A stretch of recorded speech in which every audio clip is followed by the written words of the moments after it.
What's up, people? My name is Straight Shootin LJA, and I just wanted to weigh in on some football fans, well, actually quite a few football fans, wanting the Premier League season to just be cancelled and end. Now, I can understand that there are people who don't like Liverpool Football Club. I support Liverpool Football Club, but we're going to put that aside for a second because this is a lot bigger. This is a hell of a lot bigger, but it is one of them ones where I've seen a lot of people talking smack about the season should just be cancelled and null and voided. There's a few reasons why that's not necessarily the most prudent course of action, and also why I don't think it will happen. But settle in, as there are a lot of things to consider in regards to just cancelling the Premier League and expunging the results. Now, personally, I don't agree with just ending the season anyway, so I'm hoping that an expunging results doesn't happen. But public safety is paramount. Even though that seems to flip-flop considering B&Q are opening 60 stores and WWE somehow is considered essential business in Florida. But the latter is clearly political, with Trump and Vince McMahon going back decades together. Apparently he appeared at a WrestleMania a few years back.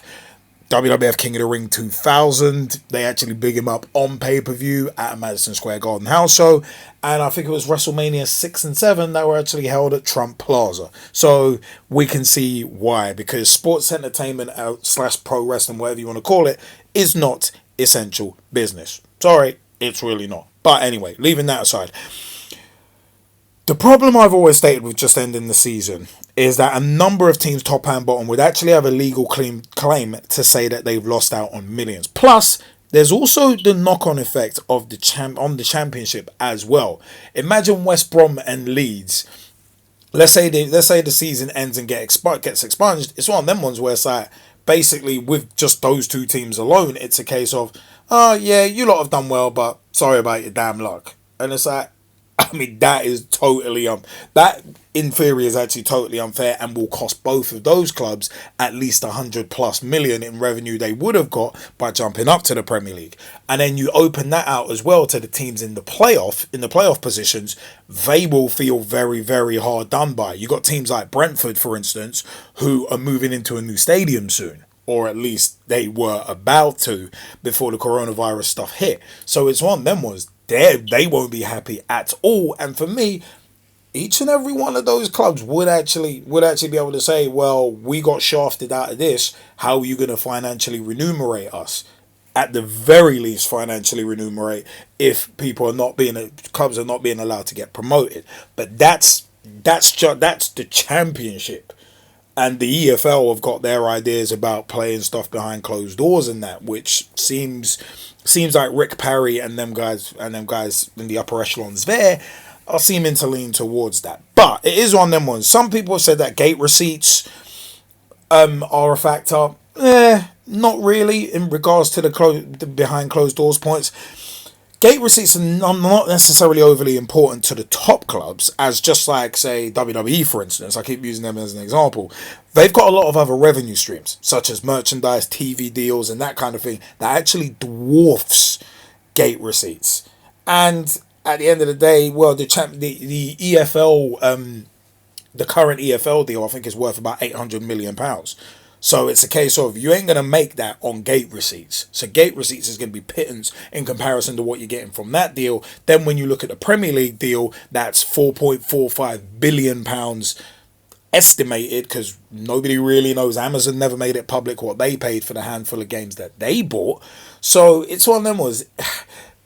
Coming back to that, TV companies, they dictate the game anyway. So they are definitely going to dictate what happens going forward, because they've got a massive influence on whether the season continues or not. Look at, say, Sky Sports and how many games they reschedule just based on, oh yeah, well, we want to broadcast that, so we're going to move that to here and we're going to move that to there, which always ends up leaving fans out of pocket, because if fans have booked tickets, if they've bought their tickets and booked hotels and that kind of thing, then they have to switch that around. So on a general basis, those kind of companies, Sky Sports, BT Sports, among others, don't give a damn about the fans as long as they got their money. So there's that. But as I've mentioned to a number of people before, it's a case of there are billions of pounds on the line here. I mean, it's one of them ones, and the Premier League are not going to want to sacrifice that, and also they're not going to want to breach contract because at the end of the day, look at that potential financial impact. It is one of them ones where let's take 4.45 billion and divide that by 3 years, because that's how long each contract cycle is for the Premier League. And we're right in the middle of one now. It's a case of let's guesstimate at say 1.25 billion pounds. If the Premier League, the Premier League ain't gonna want to lose that kind of money. They're not. They're really not going to want to. And then also there's the knock-on effect with clubs not getting that money as well. Remember, the Premier League is decided on. It's one of them was how much prize money everyone gets is actually decided on positions as well. So the higher up the league, the more prize money you're getting. It's like in the Champions League, the further you get, the more prize money. So it's one of them where it's like it's not as straightforward as just ending it. But also there are a number more reasons as well. but it's one of them was the Premier League, of course, and I've spoken to a friend of mine about this. The Premier League would have a defence in that it is an extraordinary event that has caused the cancelling of the league, or at least the postponing or cessation of the league, and public safety is on the line. That should actually be the overriding priority above all else, but it's not. The Premier League is based on greed. Let's be realistic about this. But the expunging of results for me would be where the problems start coming in even more. Because at the end of the day, if Liverpool were given the league, which I'm half for, half against, it's like, well, you don't want to be given a title. It's like, again, like in wrestling, it's like if you ain't earned it, then it doesn't really matter. It's it just takes away from it. But if Liverpool were given the title, then there would be the issue that the title actually wasn't mathematically done. We've still got 2 more games to win to seal it mathematically. So Man City would have a grievance there. If it wasn't given, then it could be argued that a 25-point lead based on balance of probability, or if you want to go points per game and that route, I know some people like that, the whole balance of probability line, but that's a lead that even we can't throw away. And factor that in, we were literally 2 wins away from sealing it. So Liverpool would then have a legal thing to go, well, we were 2 games away from winning it, and look at our lead.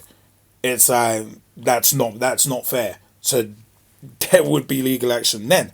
Then you carry on the European spots. If they go to the same sides as last season, the teams in with a shout of European places this season, such as Wolves and Sheffield United, with the Europa League due to Man City winning the League Cup, they would have an axe to grind.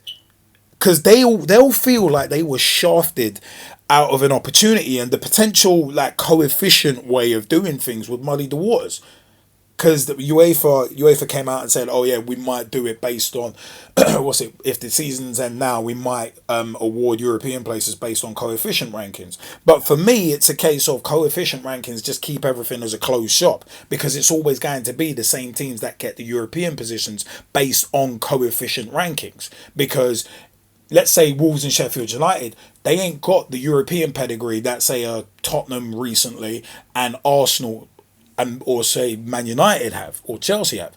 So it's always going to be weighted towards those sides who have pedigree. That's why Man City kept getting difficult Champions League groups with Bayern Munich and Barcelona in consecutive seasons, because they had no pedigree, and the coefficient rankings, well, it's one of them it dropped a minute.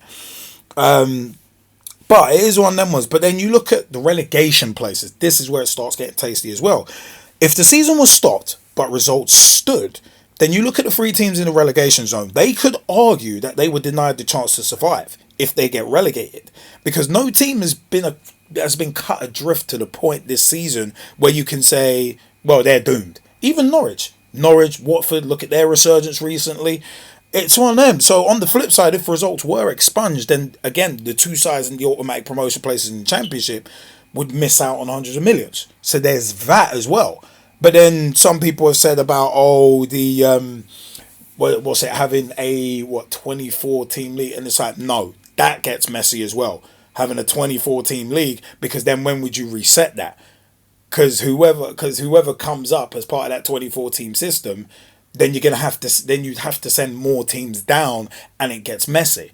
So even that's not really an option. And also as well, coming back again to the playoff positions, where it's one of them was, I mean, you look at the playoff final, that's always billed as the £100 million game. So just on its own.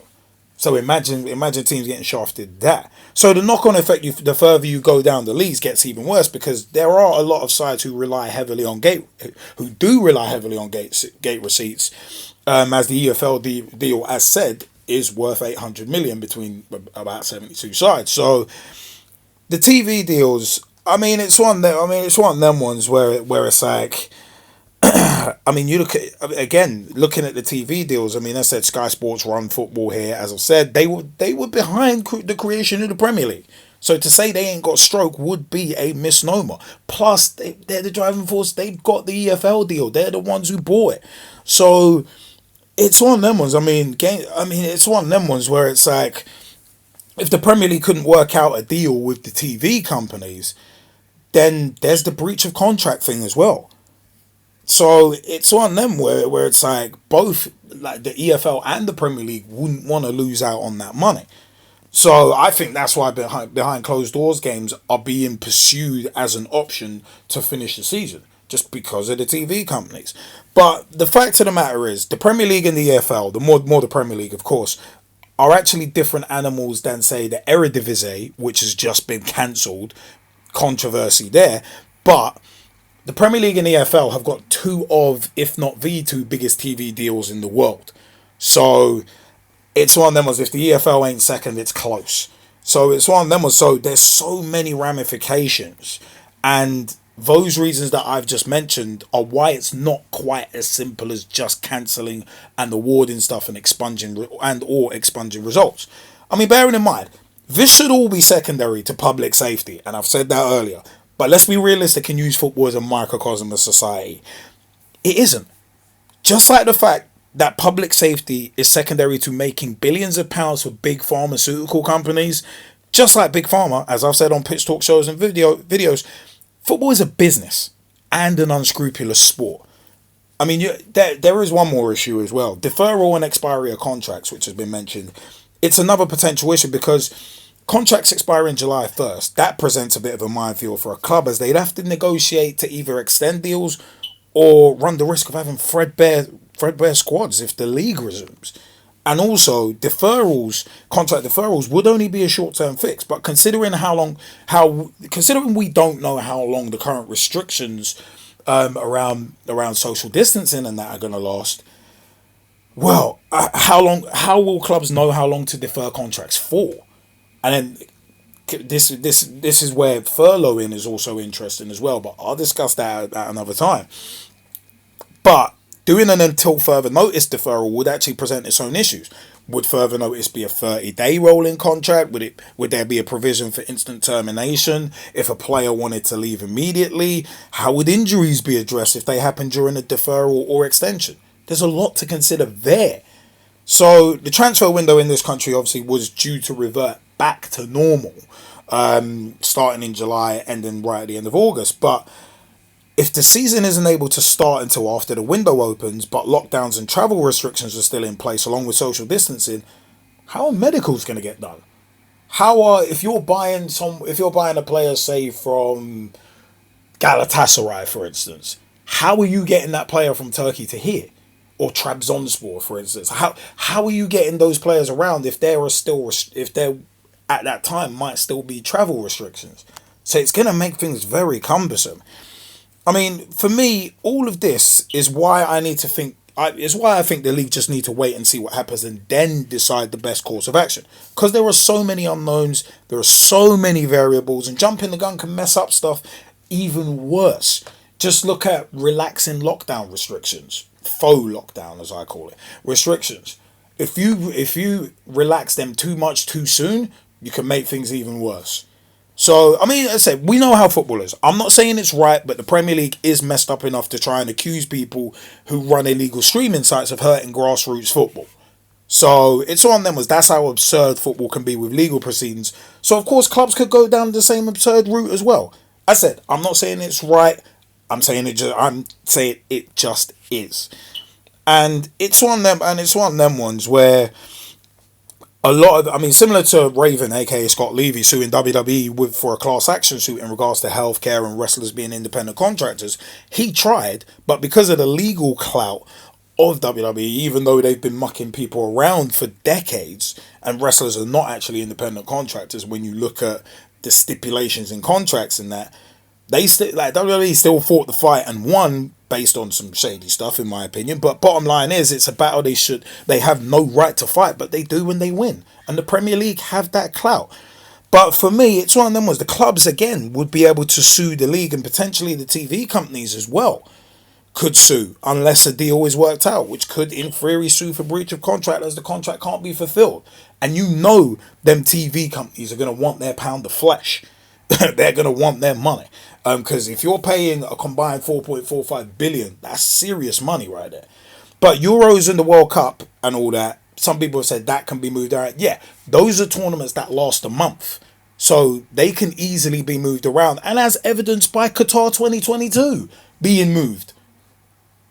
So it's one of them ones. That's what, November and December of 2022 anyway. But players' time off would end up being shortened until the schedule's even out as well. That's another thing that could take years potentially if everything's out of whack. So there's the issue that a friend of mine mentioned about increased potential of injuries due to shortened breaks. I mean, liability waivers you could sign, but that's risky for the players. Players v clubs has already been a battle for years. I just couldn't see players signing their rights away. I mean, look at the Dean Ashton situation, and that was on England duty. So there was a cluster right there. I mean, points per game being used as an interesting system, and it was pitched at the level I play at in the amateur leagues, but it was voted against as an option. But apparently there wasn't much in that voting. So it's one of them ones. But if it happened with the Premier League, Aston Villa, it's been said, would have a legal challenge because they'd be a game down because they've got more games to play. So all in all, if you've gotten to the end of this vlog, you'll realise how complex the situation is. And ending the season now or expunging results isn't as simple as it seems with the bigger leagues, especially the Premier League, because there's so much money right now. I mean, we're in completely new territory at the end of the day, and somewhat sadly in football, the results may not matter, but the money will, and lost revenue would be astronomical, and there would, in theory, have to be massive compensation payouts, especially, as mentioned with Dean Ashton, if any injuries happen or contracts are breached. Personally, again, I think the Premier League needs to wait and see what the government does, which I know the government have not dealt with this well. That's another story for another time. But it's one of them ones. They got to wait to see what the government does as the next step and how the country is before making any decisions, rather than giving poorly thought out updates every few days that do nothing but feed speculation on slow news days. But that's just me. But you know what? Whew! Happy to get that off my chest. But I am Straight Shootin LJA. Let me know in the comments what you think of the Premier League potentially ending the season and expunging results, and what the potential options you think could be best served to help. I'm Straight Shootin LJA, and I will see you next time.